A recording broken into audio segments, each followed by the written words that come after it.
Good afternoon, friends.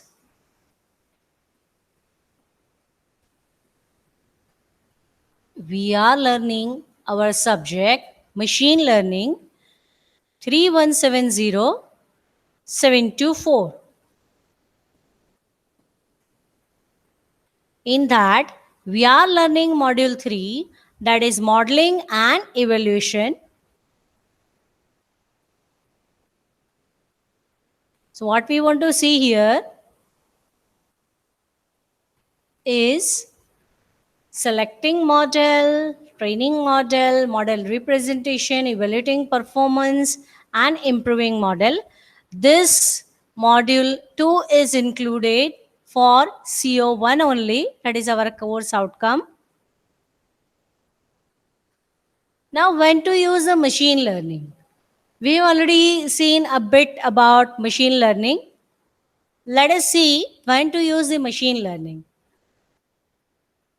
When they involve, means any process, any system, when they involve a repeated decision or evaluation which you want to automate and need consistent results. It is difficult or impossible to explicitly describe the solution or criteria behind a decision. You have labeled data or existing examples where you can describe the situation and map it to the correct result. At that time, we should use the machine learning.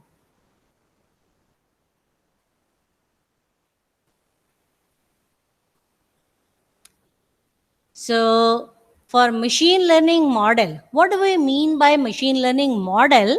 That's what we want to learn. Here, the title of the module is Modeling and Evaluation. So, first of all, we would like to know what is a model. Then, after, we'll see how to evaluate the performance of that model. Okay, so for that, yeah, we can say in the learning process. Which learning process? Machine learning process. Abstraction is a significant step as it represents raw input data in a summarized and structured format such that a meaningful insight is obtained from the data. The structured representation of raw input data to the meaningful pattern is called a model. Structured representation of raw input data to the meaningful pattern is called a model. Okay. It might be a mathematical equation or a graph or tree structure or a computational block, etc. But that is called a model.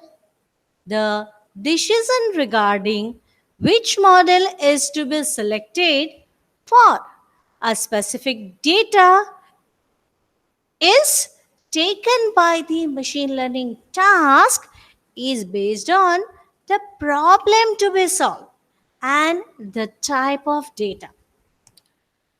We now know what is machine learning model. For that, we say that the structured representation of raw input data to the meaningful pattern is called model. Now, what we want is decision regarding which model is to be selected for the specific data set is based on the problem to be solved as well as the type of data. Okay. So, for example, when the problem is related to prediction and the target field is numeric and continuous, the regression model is assigned. See, just now you do not know what is regression or what is other model.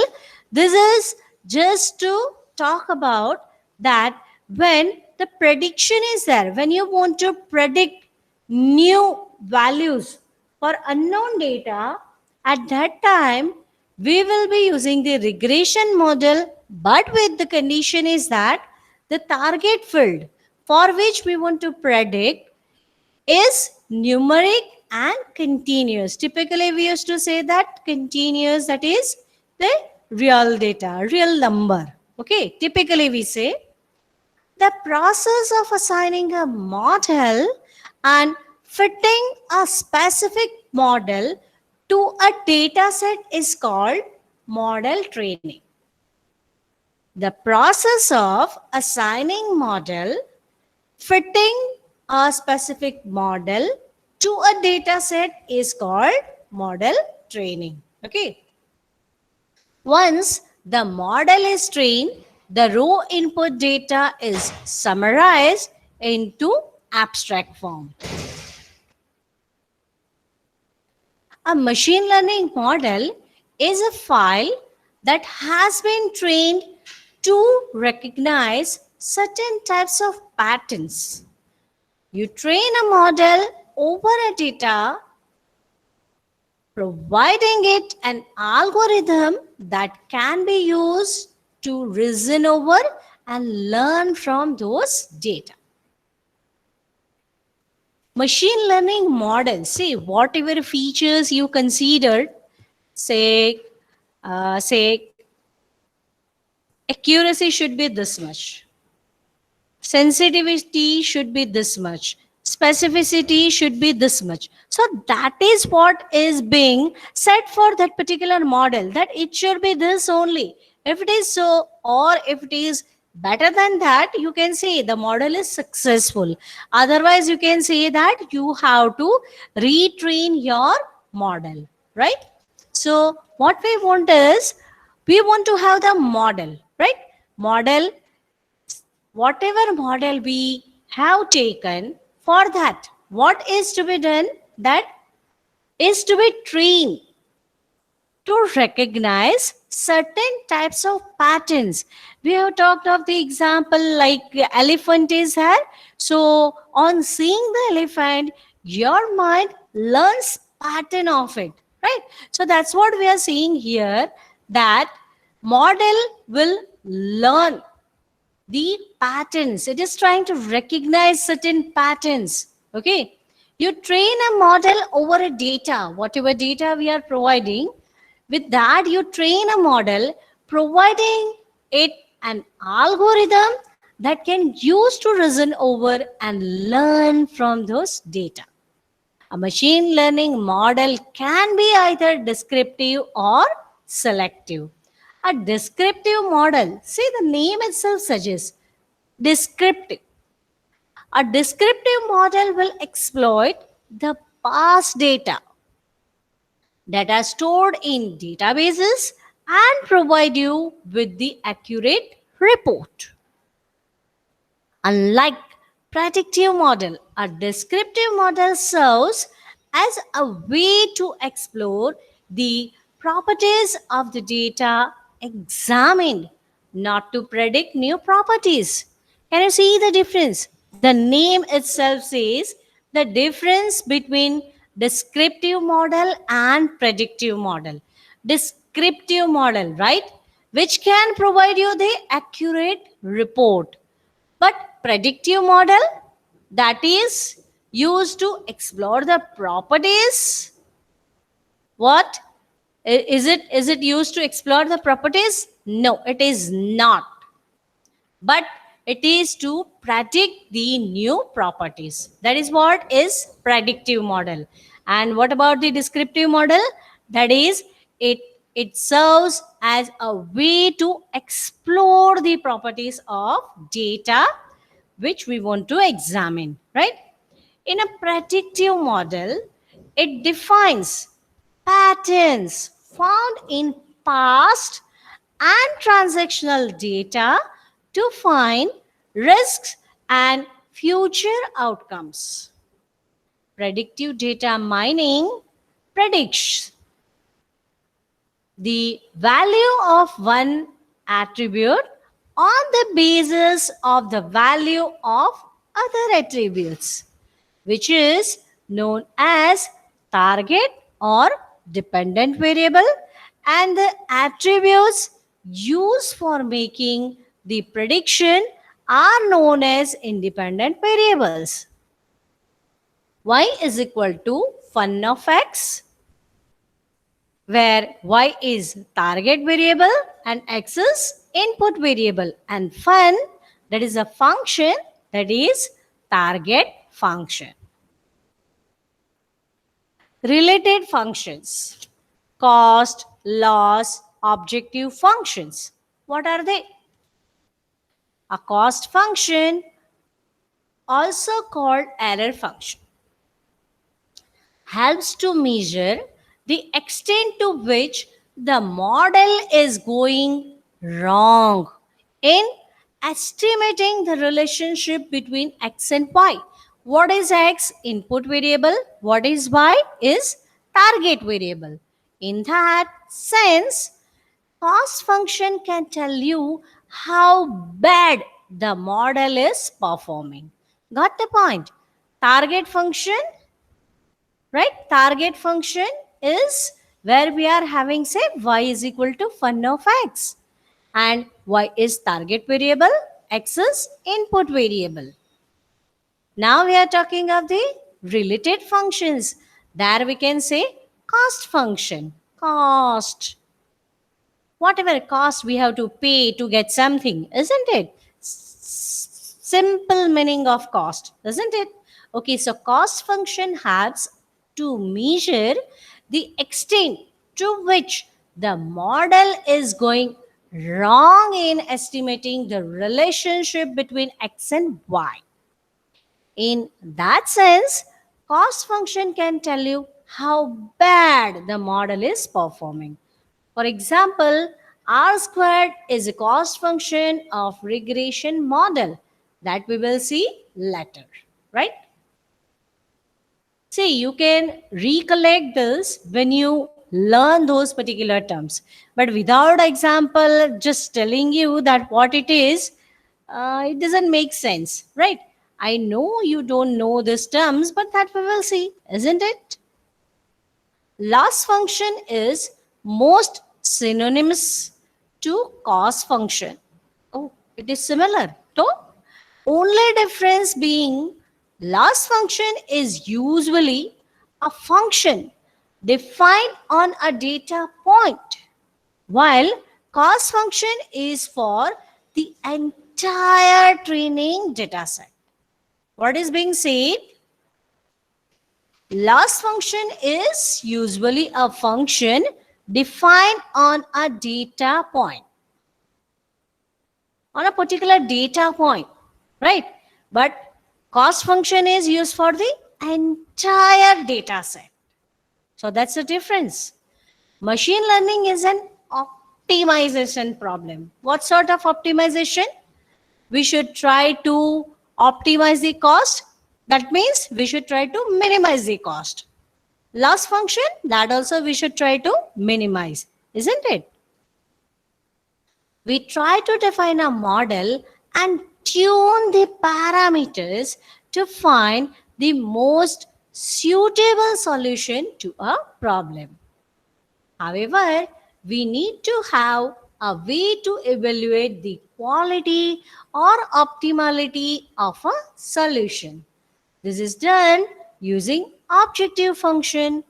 Objective means good.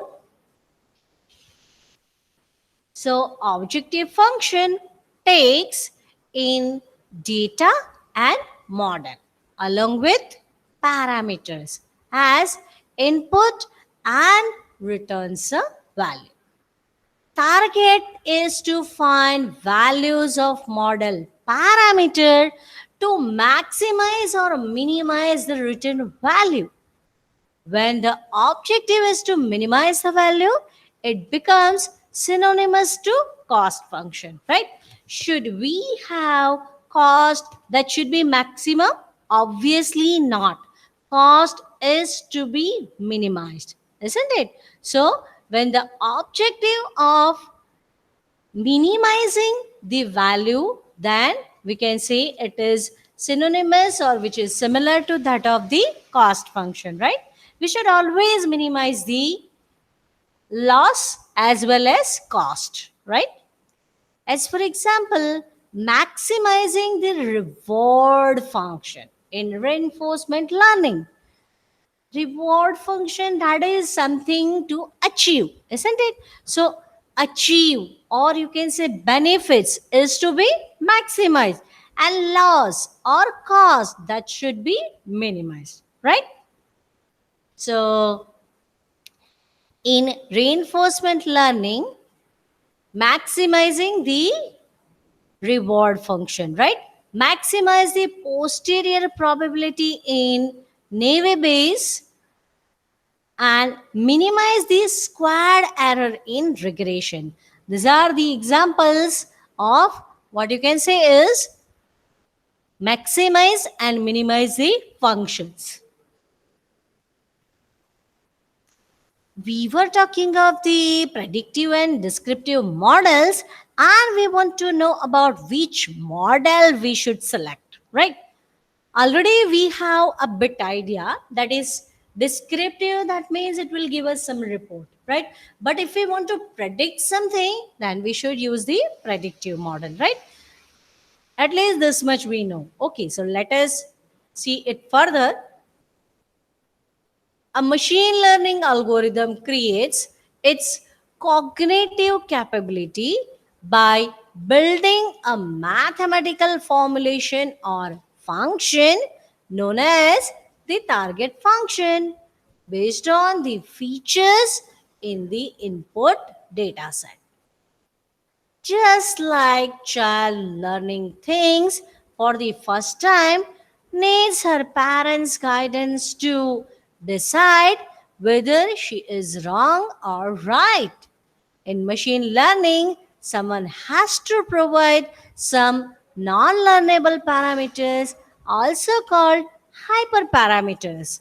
Without these human inputs, machine learning algorithms cannot be successful. So, multiple factors play a role when we try to select the model for solving a machine learning algorithm. The most important factors are the kind of problem we want to solve using machine learning and the nature of the underlying data. The problem may be related to the prediction of a class value, like whether a tumor is malignant or benign, or you can say in the beginner stage, or you can say at the better, no, sorry, not better, you can say worst stage, right? Typically we used to say that it is in the begin stage or in the last stage, something like this we used to say, isn't it? So it is malignant or begin state, right? Okay. Whether the next day will be snowy or rainy. The examples are like, what you can say is the nature of underlying data. The problem may be related to the prediction, where you can say whether the tumor, person is having tumor, cancer we can say, is in the beginning stage or at the last stage. One more example we can say is whether the next day will be snowy or rainy, right? So these are the examples of say predictions. It may be related to prediction, but some numerical value like what the price of a house should be in the next quarter, what is the expected growth of a certain IT stock in next 7 days, etc. Certain problems are related to grouping the data, like finding customer segments that are using a certain product, movie genres which have got more box office success in last 1 year, etc. So it is very difficult to give a generic guidance related to which machine learning model is to be selected. Okay, so what to do? Is there anything which we say this is the best machine learning model? No, we cannot say. That is, we can say no model which is best for every machine learning algorithm. For different machine learning algorithms, we can have the different model. Predictive model. Models for supervised learning or predictive models as it's to predict certain value using the values in an input data set. The learning model attempts to establish a relation between target feature, the target feature is being predicted, and the predictor features.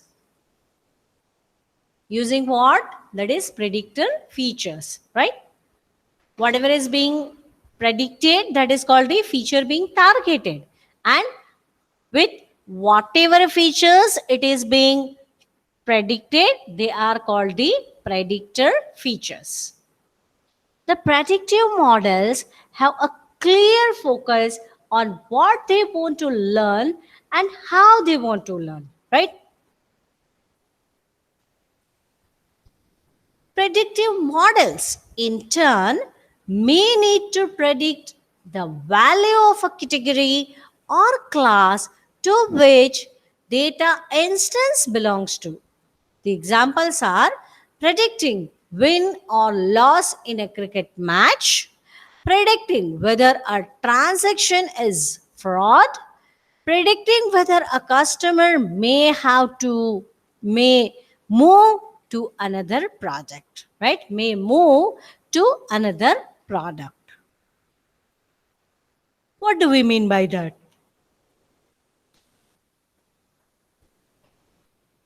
Suppose, for example, we are using the AquaGuard purifier. Okay. Now, if we see the advertisement on TV or any other thing, or somehow we could know that AquaGuard is having some problem and we should not use that. And if some scientific process has proved that, then we will what we'll do? We'll try to get rid of the Quagard and then we'll purchase whatever new is available, isn't it? So what we are doing is we are predicting whether a customer may move to another product, right?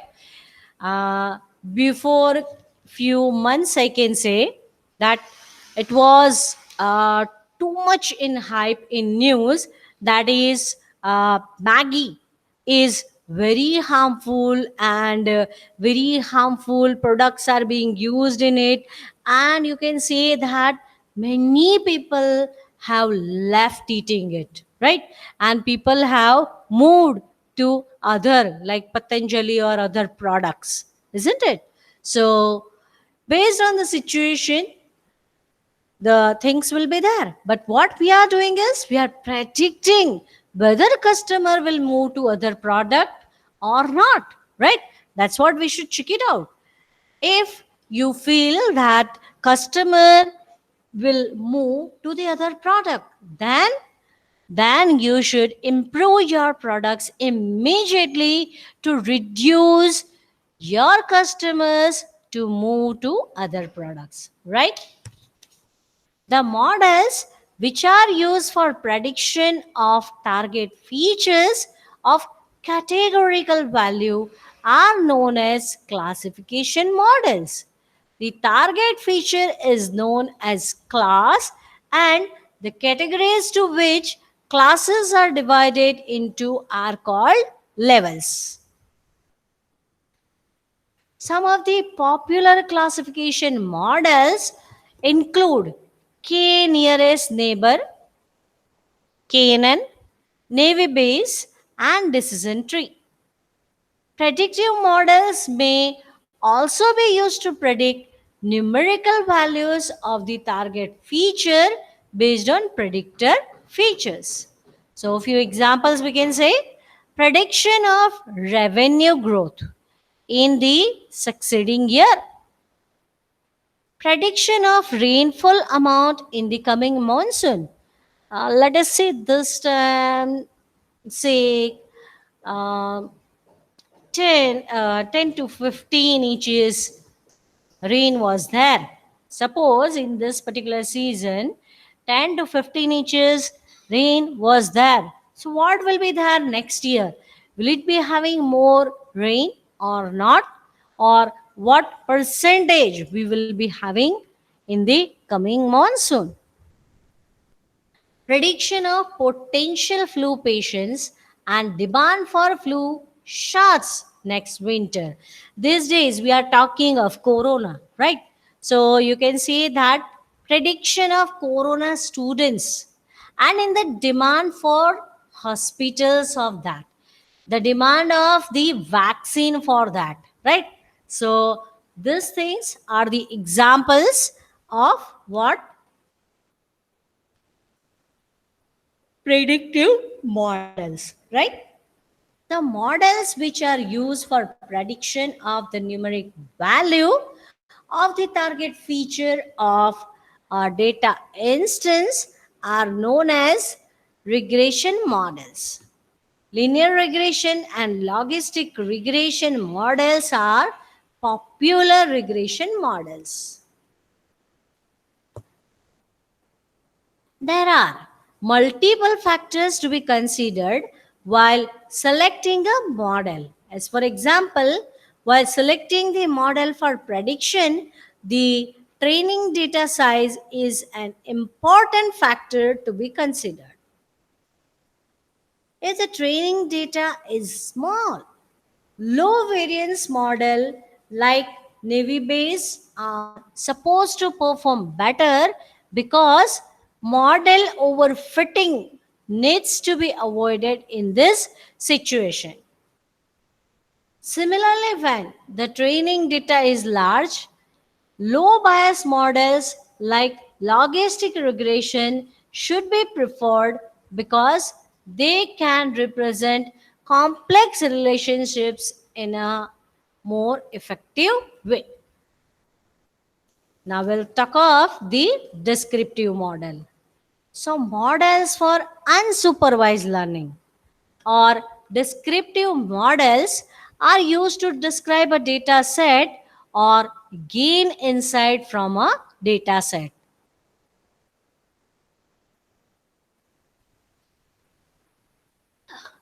There is no target feature or single feature of interest in case of unsupervised learning.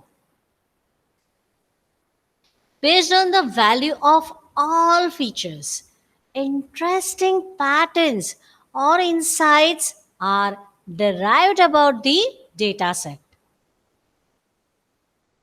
Descriptive models which group together similar data instances, that is, data instances having a similar value of the different features, are called clustering models.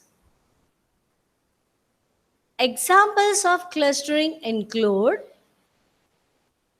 customer grouping or segmentation based on social, demographic, ethnic, etc. factors. Second one is grouping of music based on different aspects like genre, language, time period, etc. So this is about descriptive model. The third one is grouping of commodities in an inventory. The most popular model for clustering is K-means. Descriptive models related to pattern discovery is used for market basket analysis of transactional data.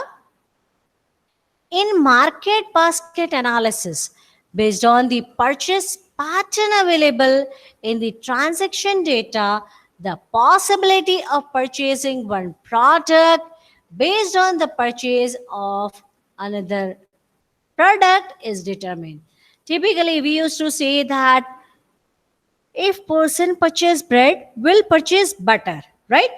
Typically, from the market basket analysis, we used to say this, isn't it?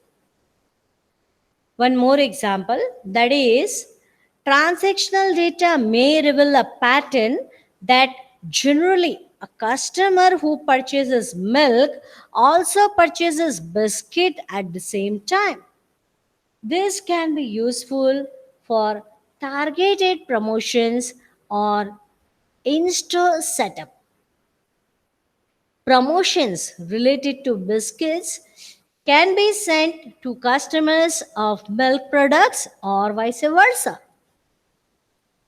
Also, in the store products related to milk can be placed close to the biscuits, right?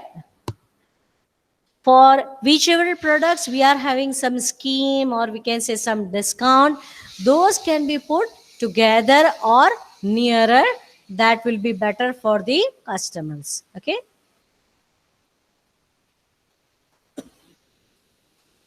Training a model for supervised learning. Typically, for that, we are having four methods.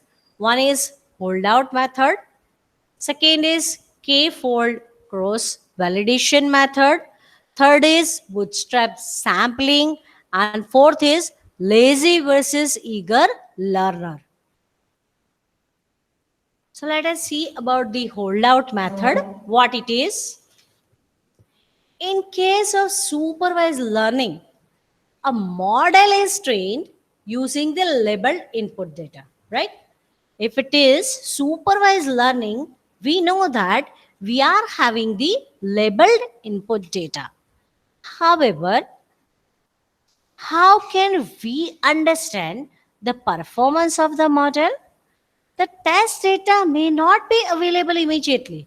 See, typically we used to say that whatever is the model, check it out the performance of the model, and we can have the idea that whether the model is good or bad or whatsoever, right? We can consider like accuracy is there, then you can say speed of the model is there, something like that, right? Many more terms are there, which we'll learn in this chapter only. Okay, so with that we can see the performance and we can learn, or you can say we can understand what is the performance, whether the model is working fine or not, right? The test data may not be available immediately. The test data may not be available immediately. So what to do? It is not available to us.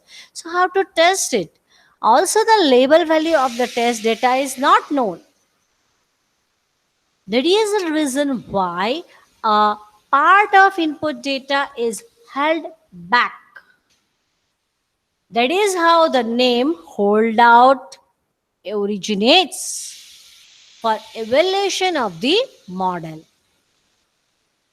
This subset of the input data is used as the test data for evaluating the performance of the trained model. So typically in general, 70 to 80% of the input data is used for model training, and the remaining 20 to 30% of the used data, 20 to 30% is used as test data for validation of the performance of model, right?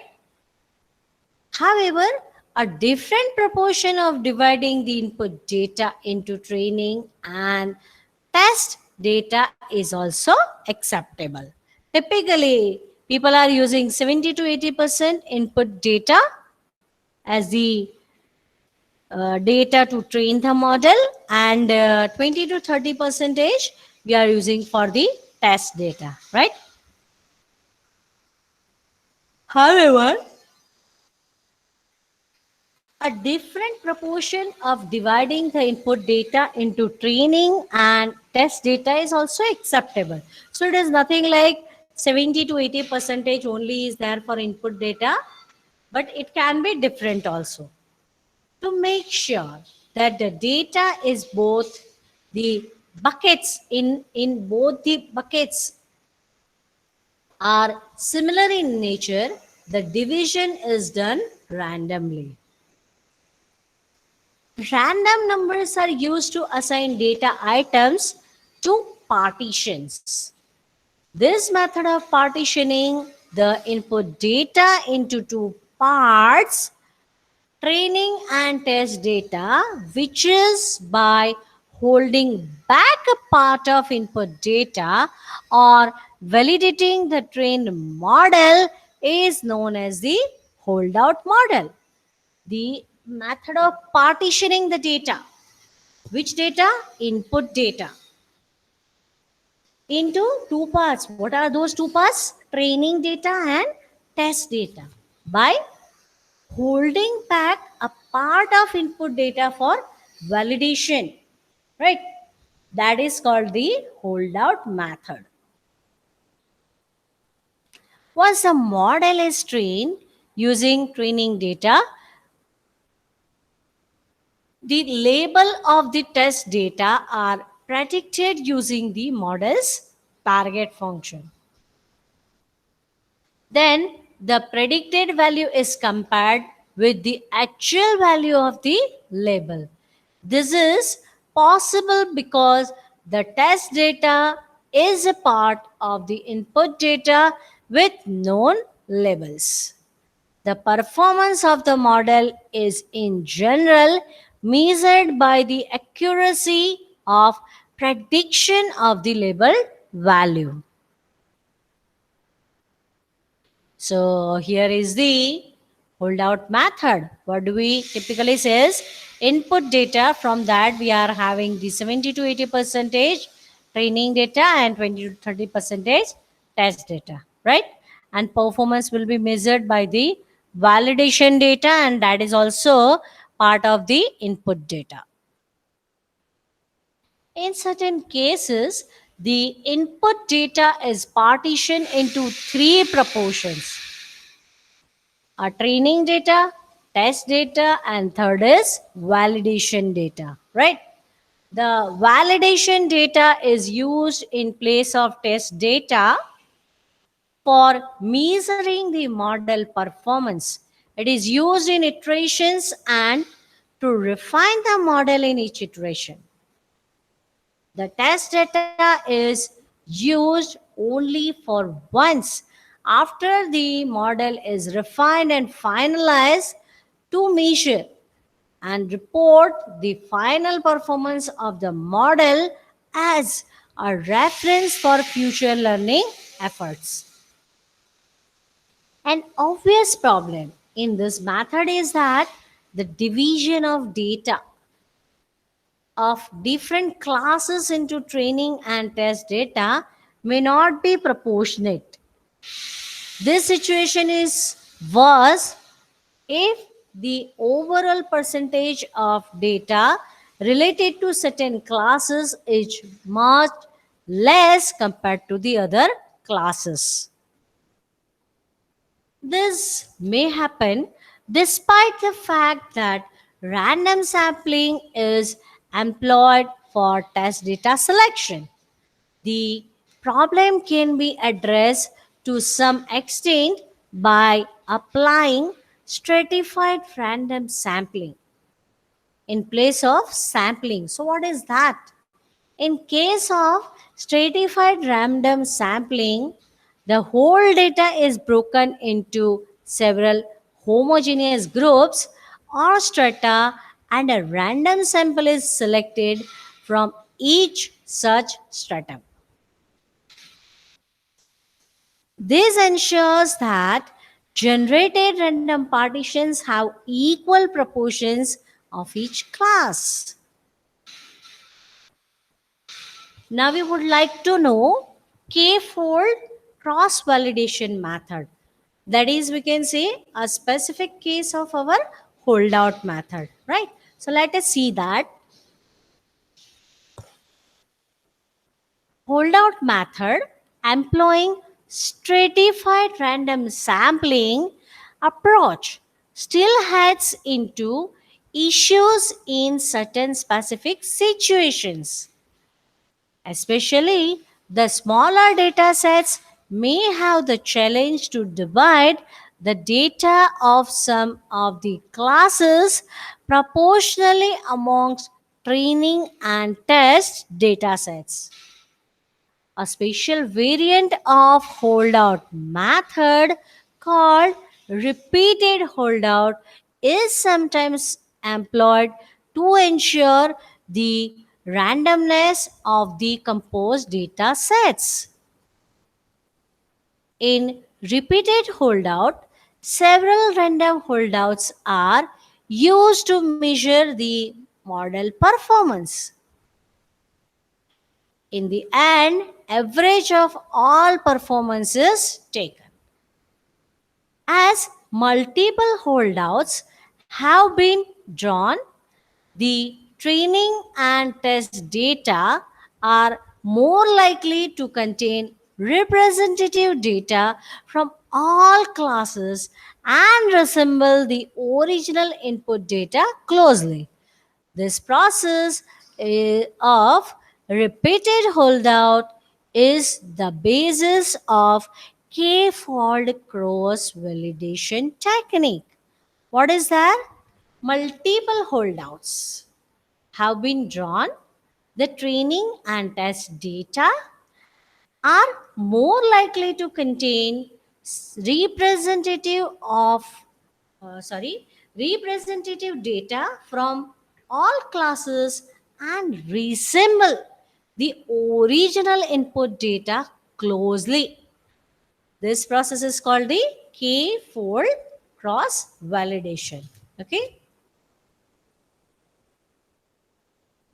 So in k-fold cross validation, the data set is divided into k completely distinct or non-overlapping random partitions called folds. So here we can say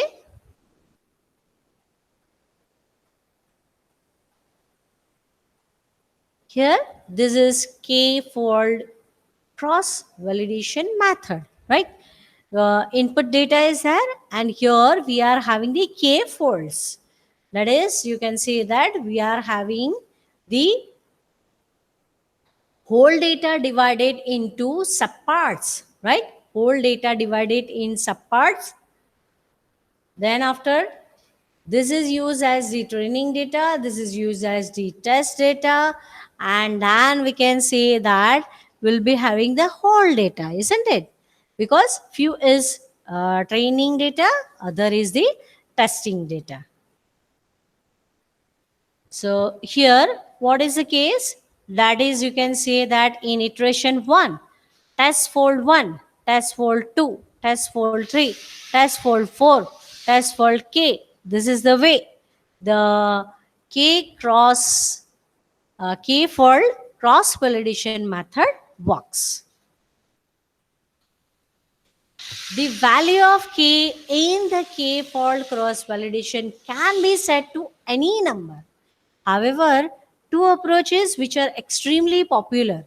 One is tenfold cross validation, that is, 10 folds are there, and leave one out cross validation.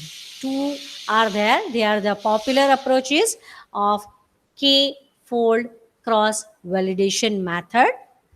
In tenfold cross validation approach, for each of the 10 folds, each comprising of approximately 10% of the data, one of the folds is used as test data for validating model performance trained based on the remaining 9 folds, or we can say 90% of the data. This is repeated 10 times, once for each of the 10 folds being used as the test data and remaining folds as the training data. The average performance across the folds is being reported. As can be observed in the figure we have seen, each of the circles resembles a record in the input data set, where the different colors indicate the different classes that the records belong to. This one, we are talking of this, right?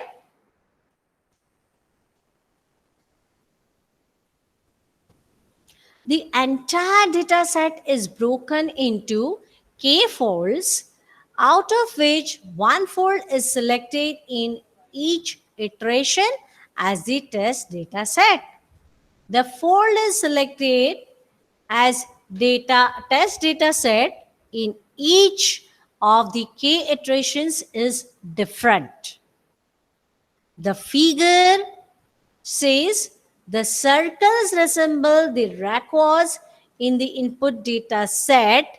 The contiguous circles represented as folds do not mean that they are subsequent records of the data set. This is a more virtual representation and not the physical representation. As already mentioned, the records in a fold are drawn by using random sampling technique. One more method for k-fold cross validation, that is leave one out cross validation. So what is that? Is an extreme case of k-fold cross validation using one record or data instance at a time as test data. Oh God, when 10 fold cross validation was there, at a time we were taking one part, that is almost 10% of your data, that you were using as the test data. Here what is the case? One record or one instance at a time as the test data. That is what leave one out cross validation. This is done to maximize the count of data used to train the model. It is obvious that the number of iterations for which it has to be run is equal to the total number of data in the input data set. Hence, previously it is computationally very expensive and not used too much in practice.